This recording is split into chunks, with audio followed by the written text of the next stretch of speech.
May vitamins ba to? Wala po. Send po sa may sa amo.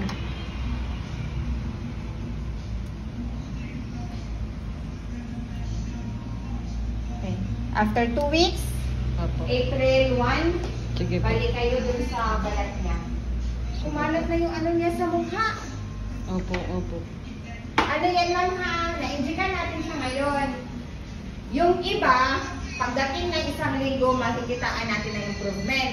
Yung iba, hindi pa. Ganun pa din siya. Tapos, pangalawang injection, bago pa makitaan. Depende kasi sa, ano yon sa reaction ng katawan nila. Sige po. At saka kung gano'ng kadami.